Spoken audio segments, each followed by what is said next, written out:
നമ്മളങ്ങനെ ഉസ്ബെക്കിസ്ഥാനിൽ നിന്ന് കസാക്കിസ്ഥാന് പോവുകയാണ്. അപ്പോൾ കസാക്കിസ്ഥാൻ്റെ ബോർഡർ ഇപ്പം നമ്മൾ കടക്കാൻ പോവുകയാണ്.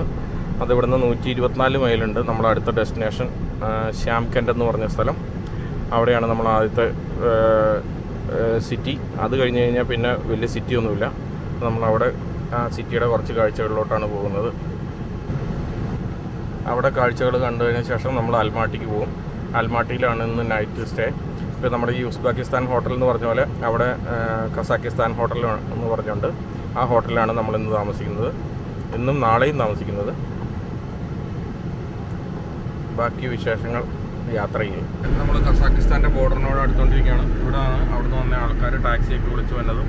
ഭയങ്കര തിരക്കാണ്. ഒരു മാർക്കറ്റ് പോലെയാണ്.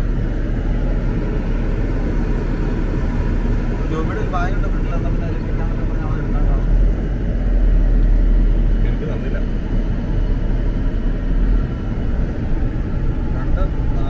ഭയങ്കര ക്യൂ ആണ് ഇവിടെ. എന്തോ ഒരു സമയം എടുക്കുമെന്ന് അറിയില്ല ബോർഡർ ക്രോസ് ചെയ്യാൻ. ഭയങ്കര ക്യൂ ആണ്. എനിക്ക് വേണേൽ ഒരു 3-4 മണിക്കൂറെങ്കിലും എടുക്കും ബോർഡർ ക്രോസ് ചെയ്യാൻ. പെട്ടെന്നൊന്നും നടക്കുമെന്ന് തോന്നുന്നില്ല. ഇതേ അവിടെയാട്ടോ ബോർഡർ. നമ്മൾ അവിടെ വരെ കയറണം. അതിനുള്ള ക്യൂ ആണ് ഈ കാണുന്നത്.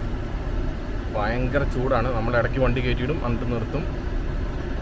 ഇപ്പം ഞാൻ മാത്രമേ ഉള്ളൂ വണ്ടിക്കകത്ത്. എല്ലാവരും പുറത്തിറങ്ങി മരത്തണലിൽ നിൽക്കുകയാണ്. അവിടെ ആൾക്കാർ ഇരിക്കണമുണ്ടോ അതുപോലെ, അവിടെ ആൾക്കാർ ഇരിക്കണമുണ്ടോ അതുപോലെ എല്ലാവരും താമസിച്ചിരിക്കുകയാണ്. നമ്മൾ വണ്ടി കയറ്റിയിടും, കഴിഞ്ഞ് പിന്നെ വരും. അതുപോലെ ഒരു വണ്ടി കുറച്ച് കയറ്റിയിടും, പിന്നെ മൂവ് ചെയ്യും. ഒരു 10-12 വണ്ടിയൊക്കെ അറ്റ് എ ടൈം കയറ്റി വിടുന്നുള്ളൂ. അതിൻ്റെ ചെക്കിങ് എല്ലാം കഴിഞ്ഞിട്ടാണ് അടുത്ത വണ്ടി കയറ്റി വിടണേ. അപ്പോൾ അതുകൊണ്ട് ഇത് ക്രോസ് ചെയ്യാനൊക്കെ ആരെങ്കിലും വരുവാണെങ്കിൽ നേരത്തെ കൂട്ടി വരണം. ആ ടൈമൊക്കെ നോക്കി വേണം വരാൻ. ഒരു മിനിമം ഒരു 3-3.5-4 മണിക്കൂർ എടുക്കുമെന്ന് എനിക്ക് തോന്നുന്നത്. നമ്മളങ്ങനെ 5.5 മണിക്കൂറിന് ശേഷം നമ്മൾ പുറത്തിറങ്ങിയിരിക്കുകയാണ്. കസാക്കിസ്ഥാനിൽ ഇറങ്ങി. അത്രയും സമയമുണ്ട് ഇവിടെ. കസാക്കിസ്ഥാൻ്റെ ജസ്റ്റ് ബോർഡറിൻ്റെ അവിടെയാണിത്. ഇനി നമുക്ക് അൽമാട്ടിയെ ലക്ഷ്യമാക്കി പോകണം. ഏകദേശം 11 മണിക്കൂറാണ് നാവിഗേറ്ററെ കാണിക്കണേ. റോഡ് എങ്ങനെയുണ്ടെന്ന് നോക്കിയിട്ട് അറിയാം. 802 കിലോമീറ്ററാണ് കാണിക്കുന്നത്. ഇന്നലെ രാത്രിയിലും ഏകദേശം 900 കിലോമീറ്റർ ആയിരുന്നു.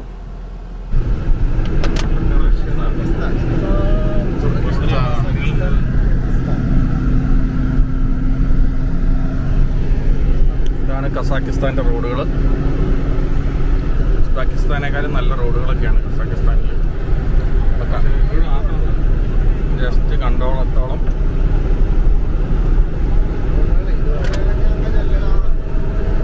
അങ്ങനത്തെ റോഡാണെങ്കിൽ രക്ഷപ്പെട്ടു. അല്ലെങ്കിൽ ഇന്നും രാത്രി മൊത്തം നമ്മൾ ഡ്രൈവ് ചെയ്യേണ്ടി വരും.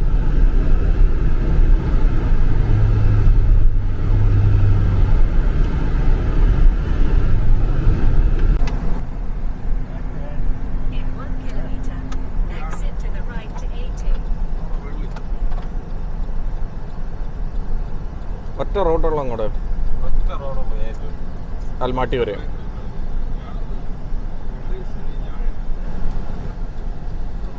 ആ നല്ല റോഡാന്ന് തോന്നുന്നു. നല്ല കിടുക്കാച്ചി റോഡ്. യൂറോപ്പൊക്കെ പോലെ ഉണ്ടല്ലോ.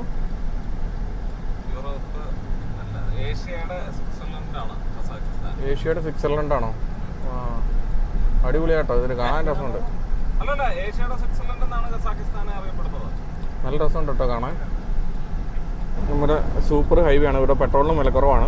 ഇഷ്ടംപോലെ പെട്രോൾ സ്റ്റേഷനും ഉണ്ട്. മറ്റവിടത്തൊക്കെ നമ്മൾ A95 എന്ന് പറഞ്ഞുള്ള പെട്രോൾ തപ്പി നടക്കണമായിരുന്നു ഉസ്ബെക്കിസ്ഥാനിൽ.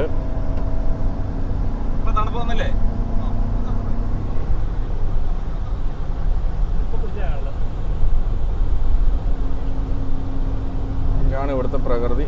ഇത് കുറേ ഷൂട്ട് ചെയ്യാനുണ്ടാവും. ഇങ്ങനെ നല്ല ഇതാണ്. അങ്ങനെ നമ്മൾ കസാക്കിസ്ഥാൻ്റെ മണ്ണിൽ പ്രവേശിച്ചിരിക്കുകയാണ്. ഒരുപാട് പ്രോസസ്സിങ്ങും കാര്യങ്ങളും എല്ലാം ബോർഡറിലുണ്ടായിരുന്നു. ഉസ്ബെക്കിസ്ഥാൻ്റെയും കസാക്കിസ്ഥാൻ്റെയും ബോർഡർ 2 ബോർഡറും ക്രോസ് ചെയ്യണമായിരുന്നു. അതിന് ഏകദേശം 5 മണിക്കൂറിലേറെ സമയമെടുത്തു. അതിനുശേഷം നമ്മൾ കസാക്കിസ്ഥാൻ്റെ മണ്ണിൽ പ്രവേശിച്ചിരിക്കുന്നു. നമ്മൾ A2 എന്ന ഇവിടുത്തെ ഒരു ഏറ്റവും നീളം കൂടിയ ഹൈവേകളിൽ ഒന്നായിട്ടുള്ള A2-ലാണ് നമ്മൾ അൽമാട്ടി വരെ പോകുന്നത്. കസാക്കിസ്ഥാൻ്റെ പ്രത്യേകത എന്ന് പറയുമ്പോൾ ലോകത്തെ 9ാമത്തെ വലിയ രാഷ്ട്രമാണ് കസാഖിസ്ഥാൻ. അതായത് ഇന്ത്യ 7ാമത്തെ വലിയ രാഷ്ട്രമാണെന്ന് നമുക്കെല്ലാവർക്കും അറിയാം. ലോകത്തെ ഏറ്റവും വലിയ രാജ്യങ്ങളുടെ പട്ടിക എടുത്തു കഴിഞ്ഞാൽ 7ാം സ്ഥാനം ഇന്ത്യക്കാണ്. പിന്നെ 8 കഴിഞ്ഞ് 9ാം സ്ഥാനത്തുള്ള രാജ്യമാണ് കസാഖിസ്ഥാൻ. അതേസമയം കസാഖിസ്ഥാൻ്റെ ജനസംഖ്യ എന്ന് പറയുന്നത് ഏതാണ്ട് കേരളത്തിൻ്റെ ജനസംഖ്യയേ ഉള്ളൂ. ഏതാണ്ട് 3 കോടിക്കും 4 കോടിക്കും ഇടയ്ക്കുള്ള ഒരു ജനസംഖ്യ മാത്രമാണ് കസാഖിസ്ഥാനിലുള്ളൂ. ഭൂപ്രകൃതി നോക്കിക്കഴിഞ്ഞാൽ മരുഭൂമിയുണ്ട്, അതുപോലെ സ്റ്റെപ്പീസ് എന്ന് പറയുന്ന പുൽമേടുകളാണ് പിന്നെ ഉള്ളത്, പിന്നെ മരുഭൂമി, അങ്ങനെ എല്ലാത്തരം ക്ലൈമറ്റുകളും കസാഖിസ്ഥാനിലുണ്ട്. ഈ അൽമാട്ടി ഉൾപ്പെടുന്ന പ്രദേശത്തേക്കാണ് നമ്മൾ പോകുന്നത്. അൽമാട്ടി ഉൾപ്പെടുന്ന പ്രദേശം തണുപ്പ് കാലത്ത് വളരെ മഞ്ഞ് മൂടി കിടക്കുകയും സമ്മറിൽ വളരെ എക്സ്ട്രീം ഹോട്ട് ടെമ്പറേച്ചറും വരുന്ന ഒരു പ്രകൃതിയാണ് അൽമാട്ടിയുടേതും. അൽമാട്ടി, അതിനടുത്തുള്ള കൊൽസായി ലേക്ക്, ചാറയിൽ കാനിയോൺ, ഇങ്ങനെയുള്ള സ്ഥലങ്ങളെല്ലാം നമ്മൾ സന്ദർശിക്കുന്നുണ്ട്. കസാഖിസ്ഥാൻ ഏഷ്യയിലെ സ്വിറ്റ്സർലൻഡ് എന്നാണ് വിളിക്കപ്പെടുന്നത്. അത്രമാത്രം പ്രകൃതി ഭംഗി നിറഞ്ഞ ഒരു പ്രദേശമാണ് കസാഖിസ്ഥാൻ്റെ. ഇവിടുത്തെ മറ്റൊരു ആകർഷണം, ഇഷ്ടംപോലെ പെട്രോളിയം ഉൽപ്പന്നങ്ങൾ ഉള്ള ഒരു രാഷ്ട്രമാണ് കസാഖിസ്ഥാൻ. അതുകൊണ്ട് ഇവിടെ പെട്രോൾ, ഡീസൽ വില വളരെ കുറവാണ്. നമ്മുടെ ഇന്ത്യൻ രൂപയിലേക്ക് കൺവെർട്ട് ചെയ്ത് കഴിഞ്ഞാൽ ഏതാണ്ട് 1 ലിറ്റർ പെട്രോളിന് ഏതാണ്ട് 40 രൂപയിൽ താഴെ മാത്രമേ വിലയുള്ളൂ. അത് നമ്മൾ ഉപയോഗിക്കുന്ന ഈ വാഹനത്തെയൊക്കെ സംബന്ധിച്ച് വളരെ വലിയ ഒരു ആകർഷണമാണ് നമുക്ക്. നമ്മളെപ്പോലെ ഇത്ര ദൂരം ഡ്രൈവ് ചെയ്ത് പോകുന്ന ആൾക്കാരെ സംബന്ധിച്ച് പെട്രോൾ വില കുറഞ്ഞിരിക്കുന്നത് ഒരു വലിയ ഉപകാരപ്രദമായിട്ടുള്ളൊരു കാര്യമാണ് ടൂറിസ്റ്റുകളെ അപേക്ഷിച്ച്. പിന്നെ കസാഖിസ്ഥാൻ ജനങ്ങൾ പൊതുവെ വളരെ അപ്രോച്ചബിൾ ആയിട്ടുള്ളൊരു ആൾക്കാരാണ്. അവരുടെ എല്ലാ ആളുകളോടും ഭയങ്കര സ്നേഹമായി പെരുമാറുക, എല്ലാവരും വെൽക്കമിങ് ആയിട്ടുള്ളൊരു ആറ്റിറ്റ്യൂഡാണ് അവർക്ക് പൊതുവേ ഉള്ളത്. പിന്നെ റോഡുകളുടെ അവസ്ഥയാണെങ്കിലും ഏതാണ്ട് ഒരു യൂറോപ്യൻ സ്റ്റാൻഡേർഡിന് മുകളിൽ നിൽക്കാൻ കൊള്ളാവുന്ന റോഡ് സ്റ്റാൻഡേർഡ് കസാഖിസ്ഥാനുണ്ട്. എണ്ണ സമ്പത്തുള്ളതുകൊണ്ട് അത്യാവശ്യം സാമ്പത്തികമായി ഭദ്രമായ ഒരു നിലയുള്ള രാഷ്ട്രമാണ് കസാഖിസ്ഥാൻ. അപ്പോൾ ഇതൊക്കെയാണ് ആമുഖമായിട്ട് കസാഖിസ്ഥാനെ പറ്റി പറയാനുള്ളത്. ഇനി വരും കാഴ്ചകൾ വരും മണിക്കൂറുകളിലും ദിവസങ്ങളിലുമായിട്ട് എല്ലാവരെയും കാണിക്കുവാനും വിവരിക്കുവാനും കഴിയും എന്ന പ്രതീക്ഷ. ഇവിടുത്തെ ഹൈവേ ഉണ്ടോ, കണ്ണെത്താ ദൂരത്ത് നമ്മൾ കാനഡയിൽ പോയപ്പോൾ കണ്ട പോലെ അങ്ങ് വലിയ കണ്ണെത്താ ദൂരത്ത് ഇങ്ങനെ കിടക്കുവാണ് ഹൈവേ. 110 കിലോമീറ്റർ സ്പീഡിലാണ് ഈ ഹൈവേ കൂടെ പോകാവുന്നത്. പക്ഷെ നമ്മളെപ്പോഴും അതിൽ കൂടുതലൊക്കെ പോകാറുണ്ട്. ഇവിടെ പിന്നെ അങ്ങനെ ക്യാമറയൊന്നും കാര്യമായിട്ടില്ല. പിന്നെ നല്ല ഡ്രൈവിംഗ് ആണ് ആൾക്കാരുടെ. ഈ ലൈനിൽ നിന്ന് ഓവർടേക്ക് ചെയ്ത് കഴിഞ്ഞാൽ അപ്പം തന്നെ റൈറ്റിലോട്ട് മാറുന്നുണ്ട് എല്ലാവരും തന്നെ. പിന്നെ വണ്ടി വലിയ തിരക്കൊന്നുമില്ല. നല്ല ഒത്തിരി കൃഷിയിടങ്ങളൊക്കെ ഉണ്ട്. നല്ല രസമാണ്, ഇഷ്ടപ്പെട്ടു. ഇപ്പോൾ നമ്മൾ കണ്ട തുർക്ക്മെനിസ്ഥാനെയും ഉസ്ബെക്കിസ്ഥാനെയും ഒക്കെ ഉപേക്ഷിച്ച് കസാഖിസ്ഥാൻ നല്ല രസമാണ് കാണാൻ. റോഡുകളെല്ലാം കണ്ടോ, അതുപോലെ അതിൻ്റെ ഓരങ്ങൾ നിറച്ച് കൃഷിയുണ്ട്. ഇങ്ങനെയുള്ള പുൽമേടുകൾ, അതിൻ്റെ നിറച്ച് ആട്, അത് അല്ലാത്ത സ്ഥലത്ത് ഗോതമ്പ് അങ്ങനെയൊക്കെ കൃഷി ചെയ്തിട്ടുണ്ട്. പിന്നെ മിക്കയിടത്തും ഇതുപോലെ ചെറിയ റിവറുണ്ട്. താഴെ കാണുന്നുണ്ട് ചെറിയ റിവർ.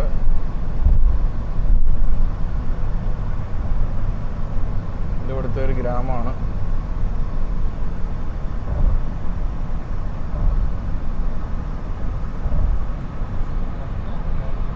വീടുകളൊക്കെ അവിടുത്തെ പോലെ തന്നെയാണ്. തകര ഷീറ്റ് വെച്ച് പണിത വീടുകളാണ്. ടോട്ടൽ ഒരു രീതി നല്ലതാണ്. പക്ഷെ കൃഷിയൊക്കെ ഉണ്ട്. ഇതുണ്ടോ, അഗ്രോ മറ്റേ ഇത് കെട്ടി, ഗ്രീൻ ഹൗസ് കെട്ടി കൃഷി ചെയ്യുന്നുണ്ട്. ഇങ്ങനെയാണ് ഇവിടുത്തെ വീടുകൾ. ആ വീടുകളുടെ പുറകിൽ കണ്ടോ, ആ കാണുന്ന മൊത്തം ഗോതമ്പ് പാടവും മറ്റേ പുൽമേടുകളുമാണ്. ഇപ്പം നമ്മൾ ഓടിച്ചുകൊണ്ടിരുന്നപ്പോൾ ഒരു ആട് വട്ടം ചാടി. 3-4 ആട് ഉണ്ടായിരുന്നു, ഒരു കൂട്ടം ആടുണ്ടായിരുന്നു.